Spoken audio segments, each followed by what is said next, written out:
আমরা বলেছিলাম ভিশন ডকুমেন্টসে ঘরে ঘরে রোজগার দেব, দিয়েছি। এই পর্যন্ত প্রায় 5 লাখ লোকের ত্রিপুরাতে রোজগার সৃজন হয়েছে। 5 লাখ লোকের, 1-2 লোক নয়।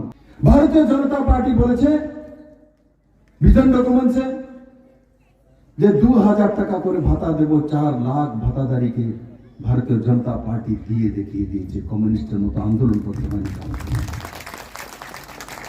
আজ কমিউনিস্টের কাছে এমন দেউলে হয়ে গেছে, কমিউনিস্ট না নেতা আছে, না নীতি আছে, না নিয়ম আছে, না ব্যবস্থা আছে।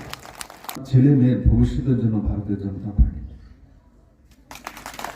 আজকের দিনে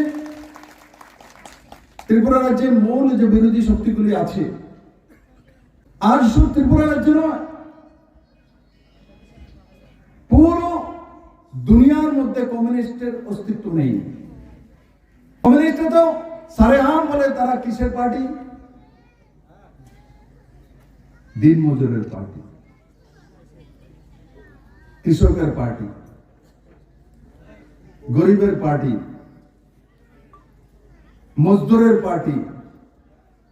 যে সর্বোচ্চ নেতা হয়েছেন, মুখ্যমন্ত্রী হয়েছিলেন, লাস্ট যে মুখ্যমন্ত্রী ছিলেন বিরোধী দলের নেতা, ওনাকে মজদুরি করতে কেউ দেখেছে?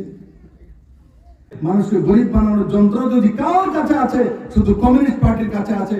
মোদী হি ভবিষ্যৎ নির্মাণ করতে পারে, আর কংগ্রেস আর কমিউনিস্ট তাদের কাছে নিজের ভবিষ্যৎ নেই। এই ত্রিপুরার মানুষের ভবিষ্যৎ কি নির্মাণ করবে? ত্রিপুরার সাধারণ মানুষের ভবিষ্যৎ কি দিবে? ভবিষ্যৎ আছে তো ভারতীয় জনতা পার্টির কাছে আছে, নরেন্দ্র মোদীর কাছে আছে, জেপি নাড্ডাজির কাছে আছে, অমিত ভাই শাহজির কাছে আছে, আর সর্বোপরি আমাদের অন্তিম কার্যকর্তা পৃষ্ঠা প্রমুখের কাছে।